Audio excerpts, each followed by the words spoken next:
क्या आप भी अपनी अलग अलग डिजायर्स को एक एक करके मैनिफेस्ट करने की कोशिश करते हैं? इफ यस, तो ये करना आप बंद कर दें। पहले मनी पर, फिर हेल्थ पर और फिर पार्टनर पर फोकस करना छोड़ दो, क्योंकि ये वही नंबर 1 रीजन है जिसकी वजह से आप एग्जॉस्टेड एंड स्कैटर्ड फील करते हो एंड आपका मैनिफेस्टेशन काम नहीं करता। ये वीडियो में हम देखेंगे कि मल्टीपल गोल्स या डिजायर्स को एक साथ हम कैसे मैनिफेस्ट कर सकते हैं। हम सबके बहुत सारे गोल्स या डिजायर्स होते हैं जो हम अचीव करना चाहते हैं। तो क्या हमें एक एक करके सभी डिजायर्स को विजुअलाइज करना चाहिए, या फिर एक साथ हम सभी डिजायर्स को एक विजुअलेशन में मैनिफेस्ट कर सकते हैं? The answer is multiple manifestation is possible and हम अपने मल्टीपल डिजायर्स को एक साथ मैनिफेस्ट कर सकते हैं। वो हम डिटेल्स में आगे देखेंगे। अकॉर्डिंग टू नेविल गॉडार्ड, आपके सभी डिजायर्स को एक साथ मैनिफेस्ट करना सिर्फ पॉसिबल ही नहीं है, ये आपके डिवाइन बीइंग का नेचुरल स्टेट है। अगर आप वीडियो में एंड तक मेरे साथ बने रहते हो तो we will discuss in details how to do multiple manifestation. पहले मैं भी सोचा करता था कि मेरे सारे डिजायर्स को मैं एक साथ मैनिफेस्ट नहीं कर सकता। मुझे करियर मैनिफेस्टेशन को पहले फिनिश करना होगा, तभी मैं रिलेशनशिप या हेल्थ के बारे में सोच पाऊंगा। बट ये सही तरीका नहीं है। Manifesting different goals one by one is exhausting. Stay tuned, क्योंकि मैं एक स्टोरी शेयर करने वाला हूं जिसने ज्यादा ट्राई करने की वजह से पहले लगभग सब कुछ खो दिया था। Let's discuss the story of सारा। वो अपने लिए एक नई car, remote job and better health चाहती थी। इसलिए सारा हर रोज पहले एक सिल्वर लग्जरी कार को विजुलाइज करती, फिर सेकंड विजुलाइजेशन में खुद को हेल्दी विजुलाइज करती एंड लास्ट में वो अपने आप को रिमोट जॉब, जिसमें वो फ्रीली फ्लेक्सिबल आवर्स में अपनी जॉब कर रही हैं, इसे खुद को विजुलाइज करती। डेली सारा तीनों गोल्स को अलग अलग विजुलाइज करती, बट ये बहुत ही exhausting and non practical visualisation method है। कुछ महीनों बाद कार तो मिल गई, पर वो अभी भी कॉन्स्टेंटली बीमार रहती थी एंड अभी भी वो अपनी बोरिंग जॉब में स्टक थी। वो यूनिवर्स को ये कह रही थी, ये तीनों अलग प्रॉब्लम्स हैं जिनके लिए मुझे 3 अलग अलग सॉल्यूशंस चाहिए।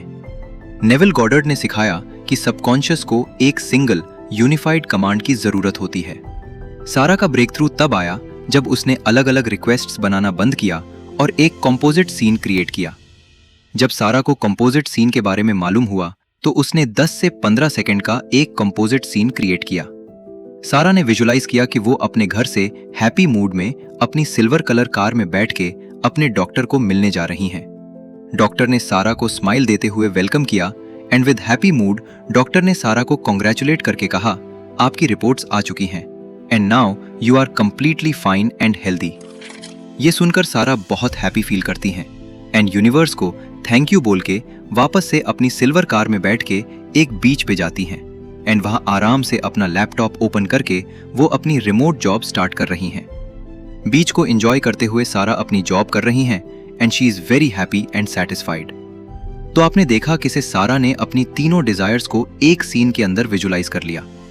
आपको भी इसी तरह आपकी सभी डिजायर्स को एक सीन के अंदर मर्ज कर देना है। कंपोजिट सीन प्रोसेस का इंजन रूम है और मैं चाहता हूं कि आप अगले 3 स्टेप्स को ध्यान से सुने, क्योंकि यही तरीका है जिससे आप अपना खुद का मास्टर सीन कंस्ट्रक्ट करते हैं जो यूनिवर्स को सब कुछ एक साथ डिलीवर करने पर मजबूर कर देता है। Step 1, define the single unified feeling.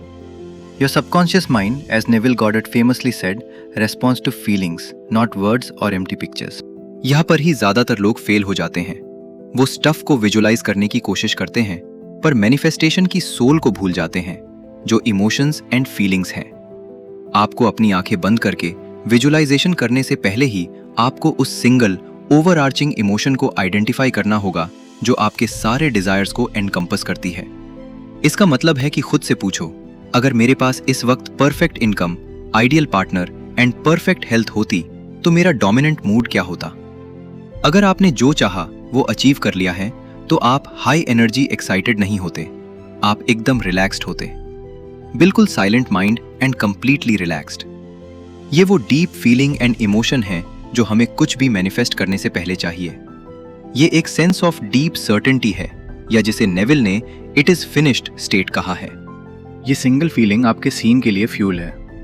बिना इस इमोशनल सेंट के आपके सबकॉन्शियस को पता नहीं चलेगा कि किस रियलिटी को ट्रैक करना है। आप सेटिस्फैक्शन की फीलिंग ढूंढ रहे हैं, ऐसी फीलिंग जो आपके डिजायर्स के पूरे होने या आपके कोई गोल अचीव होने के बाद आपको आती हैं। Step 2, to construct the implied scene. Step में आपको एक सिंगल शॉट 10 से 20 सेकंड्स का मेंटल वीडियो क्रिएट करना होगा जिसमें आपकी सारे डिजायर्स फुलफिल या पूरी हो गई हो। Similar to what we have discussed about Sara's composite scene, यहाँ सीक्रेट ये है कि focus on the outcome, not the process. आपको मेंटल 10 से 20 सेकंड वीडियो सीन में खुद को काम करते हुए नहीं देखना है, बट आपको एंड रिजल्ट पे फोकस करना है। जैसे कि आपके अकाउंट में जितने पैसे आपको चाहिए उतना अमाउंट डिपॉजिट हो चुका है, आपके अकाउंट में वो बैलेंस दिखा रहा है। वो एग्जैक्ट अमाउंट आपको आपके मोबाइल स्क्रीन पे या लैपटॉप स्क्रीन पे देख के विजुअलाइज करना है। फॉर एग्जाम्पल, इमेजिन करो कि आप आपके ड्रीम बीच हाउस की बालकनी पर बैठे हो। आप कूल इवनिंग ब्रीज को फील कर रहे हो एंड लाइफ को एंजॉय कर रहे हो। ये आपकी हेल्थ है। आप आपके पार्टनर का हाथ को अपने हाथ से स्क्वीज करते हुए फील करते हो और अपने पार्टनर की वॉइस सुनते हो एंड आप दोनों हंसते हंसाते एक दूसरे से बातें कर रहे हैं। ये आपका लव है। आप अपने फोन पर एक नोटिफिकेशन देखते हो जो मैसिव डिपॉजिट शो कर रहा है। ये आपका वेल्थ है। ये सीन 10 से 15 सेकंड से ज्यादा लंबा नहीं होना चाहिए। बस अब आपके फ्यूचर का एक विविड 10 से 15 सेकंड सीन क्रिएट करो इमोशंस के साथ। अपने हाउस को देखो, बीच और ट्रीज को हाउस के सामने देखो, स्मेल को फील करो, कलर्स को देखो, उस एक्साइटमेंट और हैप्पीनेस की फीलिंग को फील करो। अपने 10 से 15 सेकंड्स के क्रिएटेड सीन को इमोशंस के साथ भर दो। Emotions are must. ऐसा शॉर्ट सीन क्यों? क्योंकि एक शॉर्ट सीन को लूप करना इजी होता है। ये किसी ऐसी चीज की मेमोरी लगनी चाहिए जो ऑलरेडी हो चुकी है। अगर आप इसे रिमेंबर कर सकते हो तो आपका सबकॉन्शियस ये बिलीव करता है कि ये 3D वर्ल्ड में ऑलरेडी ऑक्यर हो चुका है। अब बहुत ध्यान से सुनो, क्योंकि ये अगला पार्ट गोल्डन की है, जिसके बारे में नेविल गॉडर्ड ने इंसिस्ट किया था कि यही सक्सेस और फेलियर के बीच का डिफरेंस है। Step 3, falling asleep in the end. ये आपके सबकॉन्शियस माइंड के लिए एक नॉन नेगोशिएबल कमांड है। जैसे ही आप आज रात बेड पर सोने जाते हैं, उस drowsy state akin to sleep में आप अपने शॉर्ट सीन को जेंटली बार बार लूप करके विजुलाइज करना है। लेकिन यहां एक बहुत इंपॉर्टेंट शिफ्ट करना है। सीन को मूवी की तरह मत देखिए, उसके अंदर एंटर हो जाइए। फॉर एग्जाम्पल, अगर आप आपके बीच हाउस को विजुलाइज कर रहे हो तो आप अपने आप को बैल्कनी पर खड़ा हुआ मत देखिए।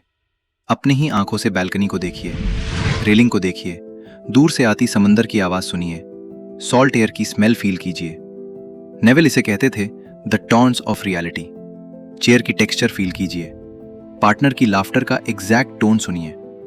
इस 10 से 15 सेकंड सीन को रिपीट करते रहिए जब तक बैल्कनी रियल ना लगने लगे और आपका बेडरूम ड्रीम जैसा फील ना होने लगे। आपका गोल सिर्फ इतना है कि स्लीप में जाने से पहले आपकी ये लास्ट फीलिंग होनी चाहिए, जैसे कि आपकी विश ऑलरेडी फुलफिल्ड हो चुकी है। ये बिल्कुल वैसे ही है जैसे कंप्यूटर में किसी इंपॉर्टेंट फाइल को सेव करना।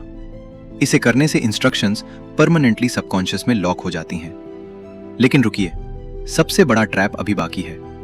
अगली सुबह जैसे ही आप उठते हो, सबसे पहला थॉट आता है, let me check my bank account. मैं जो चाहता था वो मैनिफेस्ट हुआ या नहीं? नेविल गॉडर्ड कहते थे ये बिल्कुल वैसे ही है जैसे आपने एक बीज प्लांट किया और हर 1 घंटे बाद उसे खुद कर देखने लगे कि वो ग्रो हुआ या नहीं। हर बार चेक करने से आप उस सीड को डिस्ट्रॉय कर देते हो। जब आप प्रूफ ढूंढते हो तो आप सबकॉन्शियस को ये मैसेज देते हो, मुझे अभी भी बिलीव नहीं है कि ये ऑलरेडी कंप्लीट हो चुका है। आपकी सिर्फ एक रिस्पॉन्सिबिलिटी है, assume the feeling of the wish fulfilled. ये सब कैसे होगा वो सब आप यूनिवर्स पे छोड़ दो, ये उसका काम है। इस इमेजिनेशन टेक्निक को रोज रात को सोने से पहले और सुबह उठने के तुरंत बाद भी प्रैक्टिस कीजिए। जैसे जैसे आप डेली अपना सीन रिपीट करेंगे वो और भी विविड होता जाएगा, इमोशंस और स्ट्रांग होते जाएंगे और धीरे धीरे ये सब कुछ आपके सबकॉन्शियस माइंड में डीपली इम्प्रिंट हो जाएगा। मैनिफेस्टेशन शायद एक ही दिन में कंप्लीट ना हो, लेकिन अगर आप कंसिस्टेंसी और फेथ के साथ प्रैक्टिस करते रहें तो एक दिन पूरा जरूर होगा। बस यूनिवर्स पर ट्रस्ट रखिए। अब आपके पास एक कंप्लीट फ्रेमवर्क है जिसकी हेल्प से आप मल्टीपल डिजायर्स एक साथ मैनिफेस्ट कर सकते हैं, सिर्फ एक पावरफुल कॉम्पोजिट सीन और उसके साथ फीलिंग ऑफ नेचुरलनेस। अब कमेंट्स में जाकर एक सेंटेंस जरूर लिखिए, I am ready to manifest. जब आप ये लिखते हैं तो आप सिर्फ कमेंट नहीं कर रहे होते, आप अपनी न्यू रियलिटी को पब्लिकली डिक्लेयर कर रहे होते हैं और अपने सबकॉन्शियस में उस इंटेंशन को और भी डीपली सीमेंट कर रहे होते हैं। और मुझे बेसब्री से इंतजार रहेगा आपकी मैनिफेस्टेशन सक्सेस स्टोरी सुनने का। अगर आज का ये वीडियो आपके लिए वैल्यूएबल रहा हो तो वीडियो को लाइक, शेयर और सब्सक्राइब करना बिल्कुल मत भूलिए। याद रखिए, ये चैनल सिर्फ इंफॉर्मेशन देने के लिए नहीं बना है, ये चैनल आपकी टोटल ट्रांसफॉर्मेशन के लिए बना है। चलिए हम मिलकर ग्रो करते हैं और मिलकर अपनी ड्रीम लाइफ को मैनिफेस्ट करते हैं।